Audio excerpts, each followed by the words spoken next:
Okay. Hey, everyone. Hi, everyone. I think we are live right now. So if you could just confirm that you can see us, that you can hear us, that'll be a great thing to start with. Do you read us? Please write in the comments and chats because we are streaming to 3 different destinations. We are streaming on YouTube, LinkedIn, and Facebook. So just let us know in the comments that you can hear us and see us. So All the people on the YouTube say Ayo. yeah, make some noise. Okay, there we are. Yes, Houston. Thank you, Benjamin, for confirming that we are live and everything is set good. So How about LinkedIn now? Anyone from LinkedIn? yeah, that's 1 point for YouTube. Let's see if others join us as well.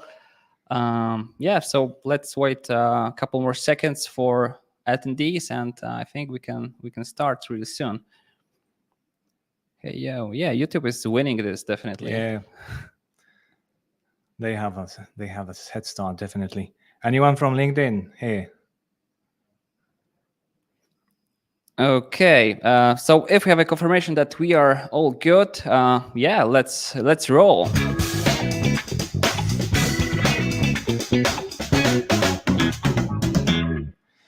Okay, guys.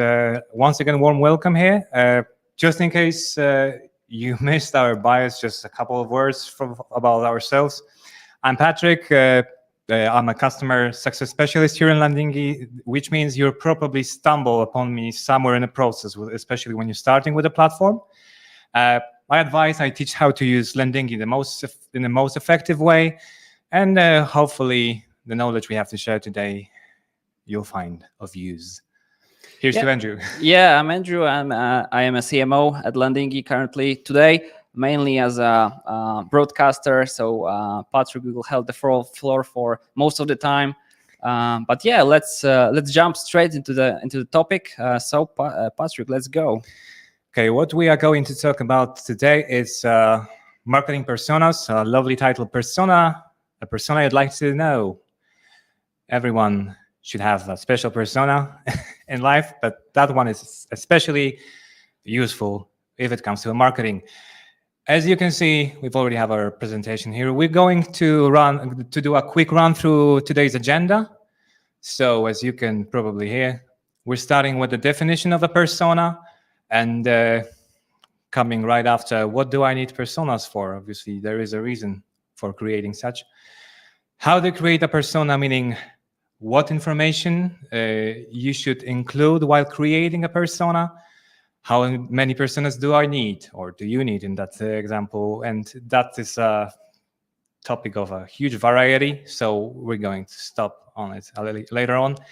Examples of personalized landing pages, which should be a meat of today's presentation, of today's discussion, and of course a little bit of tips how to create a personalized landing page here in Landingi, and of course we'll leave a little bit of time for Q&A. Yeah. So if you have any comments, questions, please write down in the comments or in the chat. If you're on YouTube, we'll answer all of them. We'll try at least to answer all of them. Don't let us do all the talking, really. Okay, so to go smoothly, what is a marketing or buyer's persona? A fictional character created by salespeople or marketers that should represent the perfect or user of product or service, or a perfect buyer, which is more common in e-commerce. A fictional character, but you should really remember about putting as much life as you can in such creation. Why do you need them, really? Well, plenty of reasons. To start with content personalization on your website or landing pages. Well, everyone likes to see something based for themselves, especially while visiting landing pages from ads. So it's important to have that message match between a page and a relevant ad, as you can see in the second point. Relevant ad is obviously, if you're here, you probably know how the Google algorithm works. So they actually give a huge bonus for bids, for auctions, if it comes to relevancy. So we need to remember that every ad we create should be relevant. And it's most relevant if you know your potential buyer or customer or a really persona, if you know its habits and what they really like, what they ache for. Case studies. I think there is no better way to show the potential buyer or user of your product or service than actually proving that someone with the similar needs or urges or problems that needs to be solved has already been successful with your products, your service, your company. So that's another one. And of course, creating sales playbooks. Why is that? Well, obviously, it's good to be prepared for a variety of situations if it comes to sales. Sales never easy. I think it might look like from the point of view of a experienced salesperson, but it really gives you a real good head start if you know how to act and how to address the needs of a potential buyer. Yeah. And here's our first example of different personalized landing pages from our customer Prowly. So this is just an example of how you can differentiate the messaging and the design to match the target audience. So here's an example. So when Prowly was reaching to new markets, so Sweden, Germany, they created a tailored landing pages dedicated for these markets. Which is represented in the headline and in the design. So someone entering this landing page could feel that it's something personalized, tailored to their experience. So this is a great example of personalization and how to use different personas, in this case, in terms of location and demographic data. But yeah, it's a good example to follow and use this practice in your marketing as well. So let's go to the information we should include while creating a persona. Of course, as I've mentioned before, the character you're creating needs to be as believable, as viable as it's probably possible. So let's start with like general imagination, who that person might be, starting with a name, surname. Photo is a very important stuff because it may not be important. However, when you look at a face, our actual face, no matter if it's a stock photo or a photo of a real person, you actually address that person needs, that face needs. So the humane factor is quite important here. And then, of course, the address, someone has to live there, live somewhere. Someone has got a specific needs depending on the location. So yeah, that's the general information. Demographic data. And it's a meat here, really. Age, gender, marital status, education level, occupation. So these are all the data that are quite important if it comes to building the expectation. So we're going to go there a little bit later. Creating like a general image of the person. Obviously, there might be different needs for a person on a specific level of education or marital status, obviously. Goals, values, and expectations. What the person has in mind, what a persona needs to do right now. What does he or she expect from potential product or service?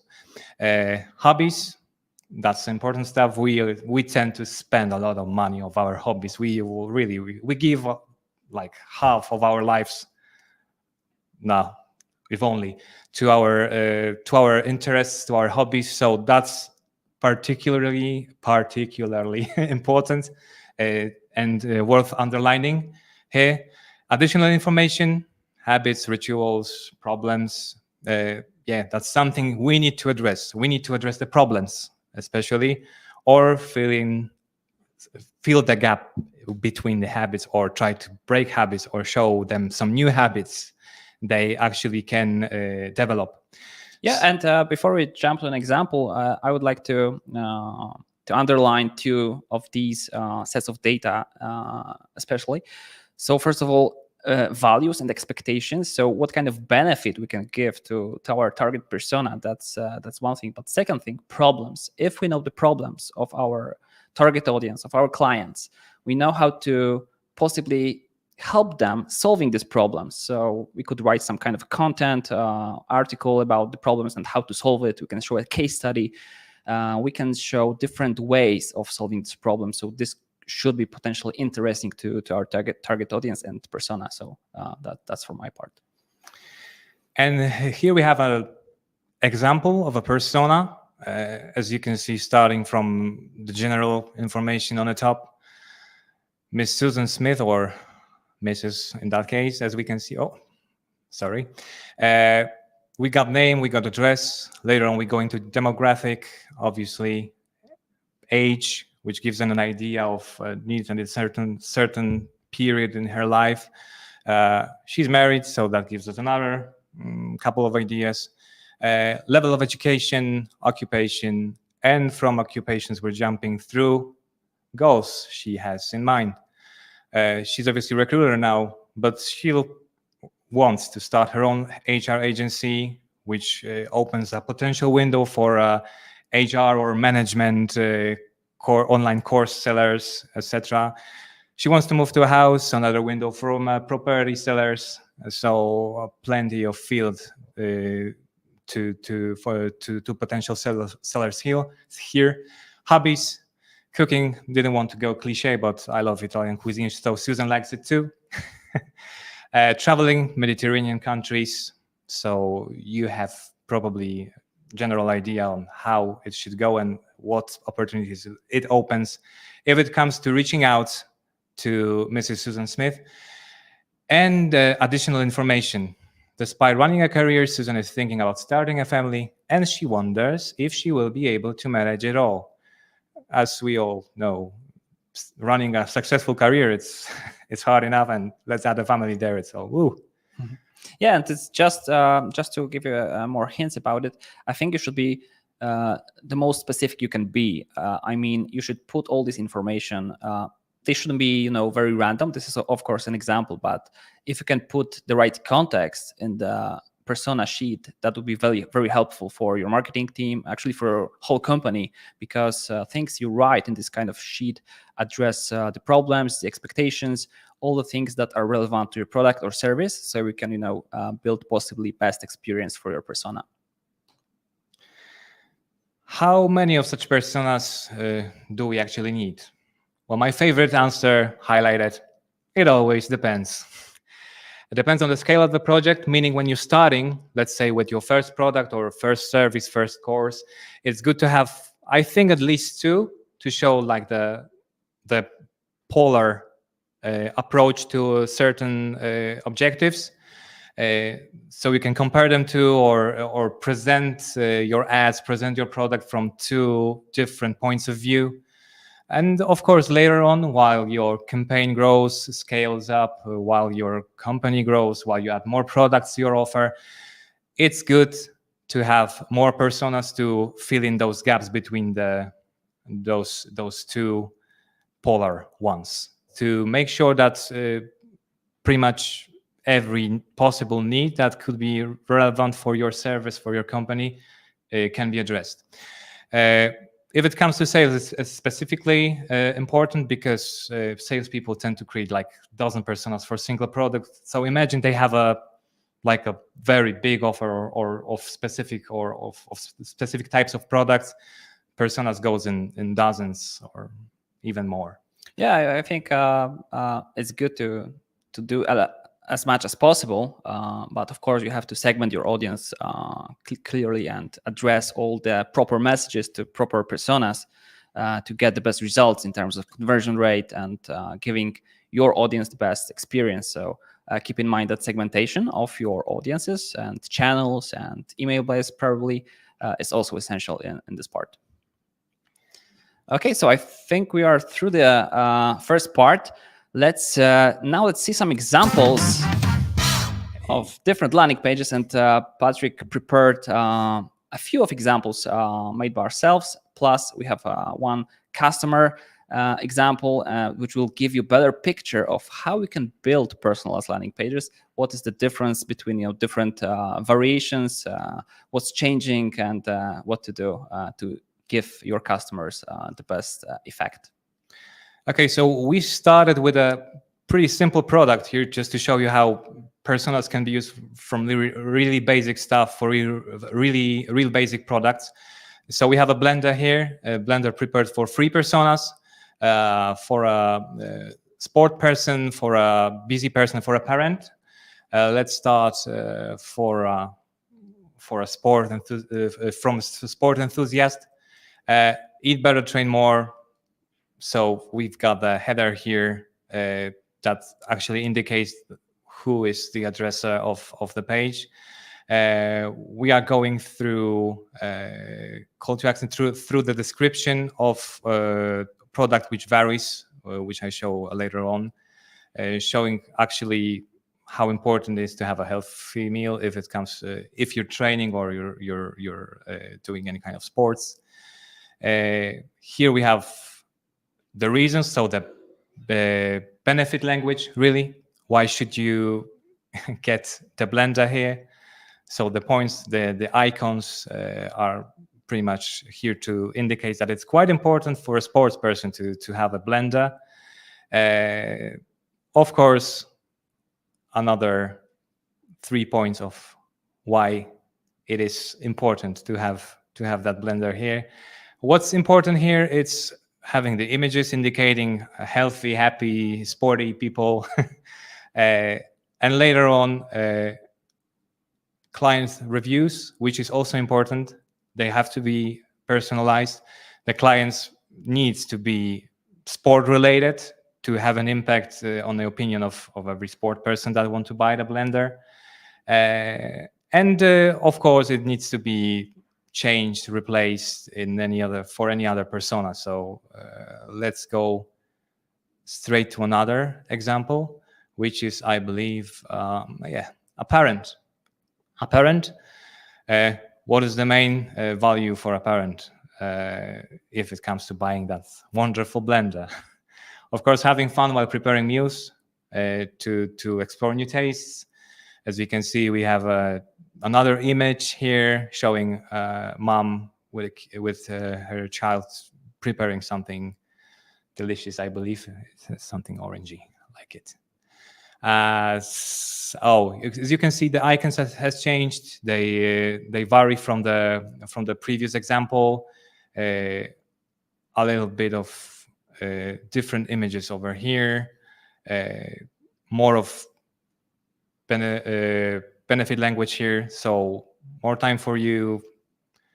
You need only seconds. You clean it fast. It's safe for your kid. Works like magic. It works for everyone, not only for a parent. If anything works like magic, it's good for everyone. So, yep, client reviews here. We've got wonderful people with wonderful children. So it speaks for themselves, really. Actually, the good image in the client review gives you pretty much if it comes to speaking to that particular need.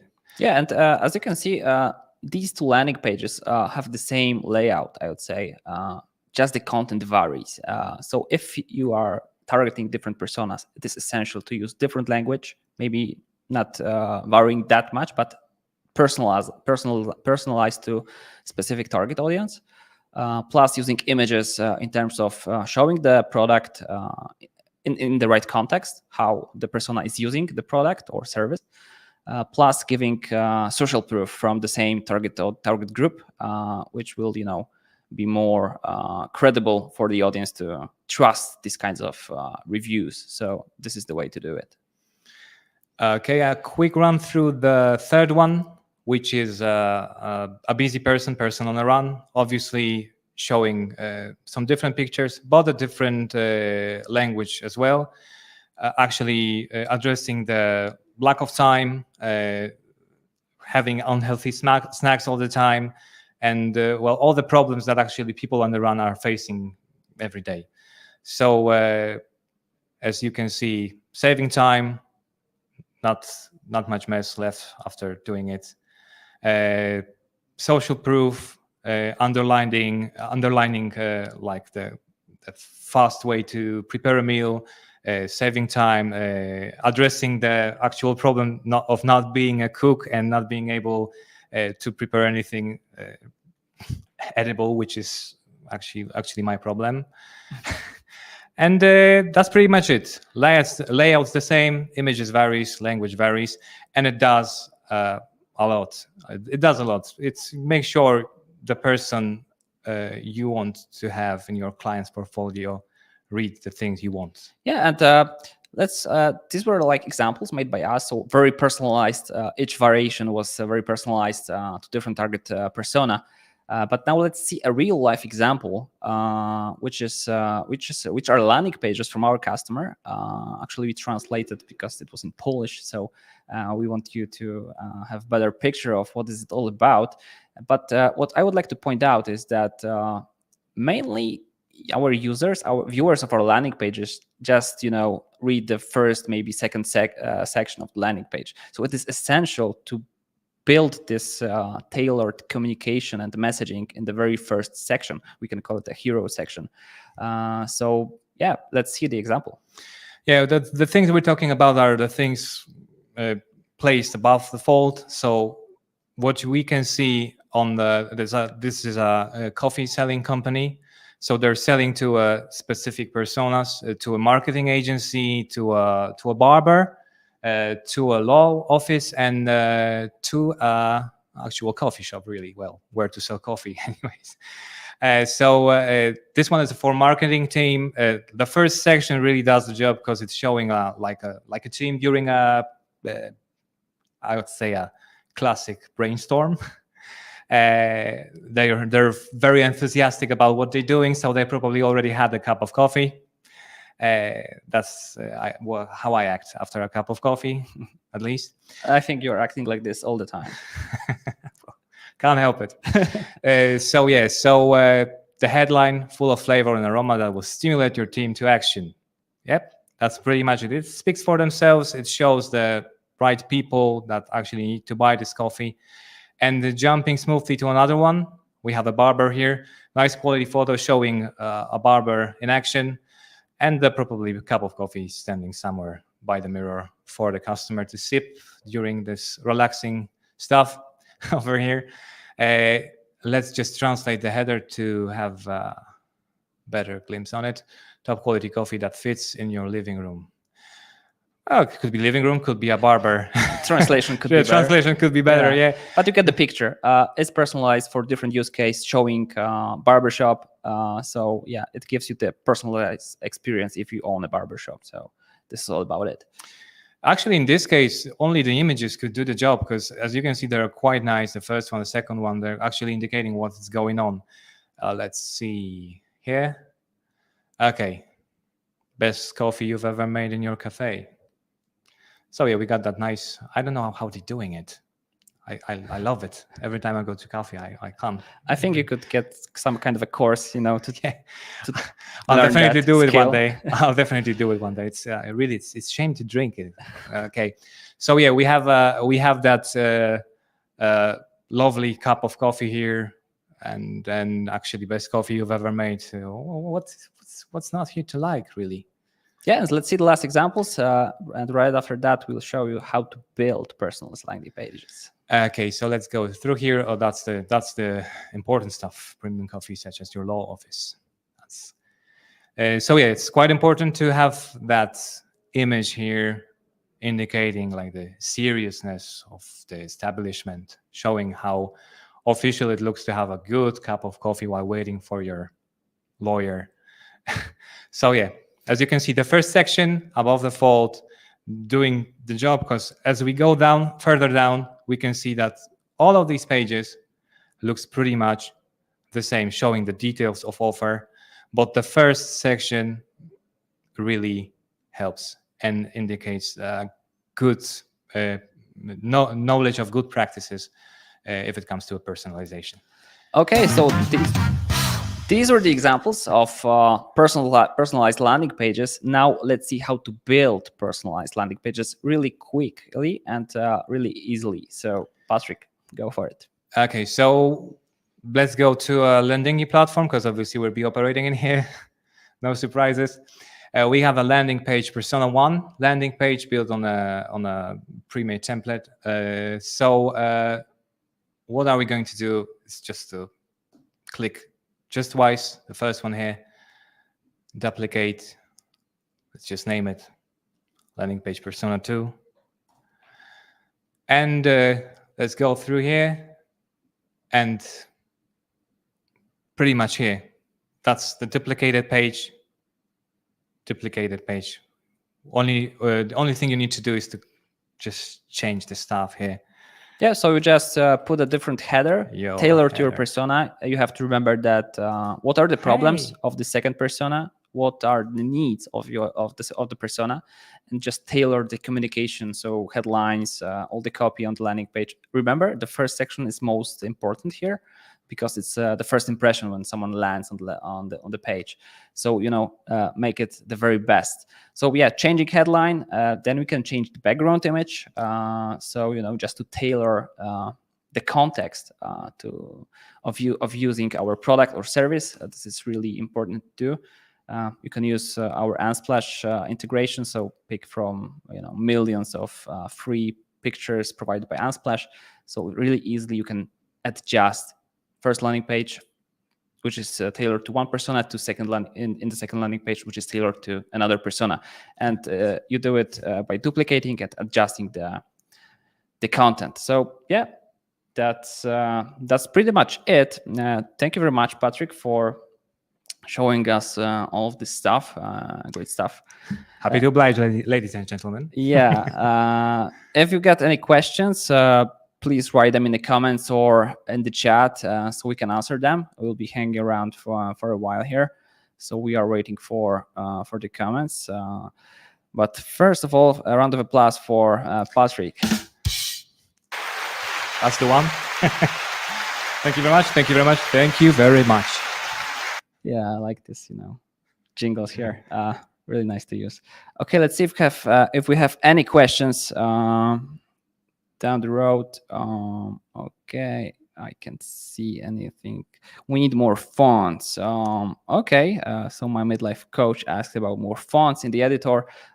You can use any of Google fonts provided by Google. We have an integration for that.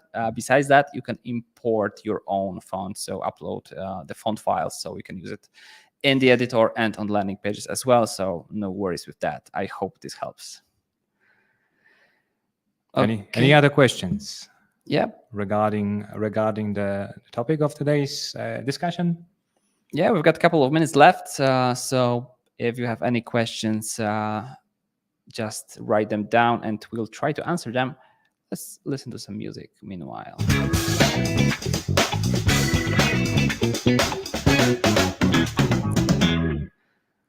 Okay, no more questions I can see in the chat. So thank you guys very much for joining us today. It was a pleasure to speak to you. Obviously, the recording of this webinar will be available on YouTube and other social media platforms, so you can get back to it. Yeah, and look forward to another webinars from our side. Yeah, just brace yourselves. We intend to make it regular, so stay tuned. Yeah. Thank you, guys, and see you again. Take care. Bye.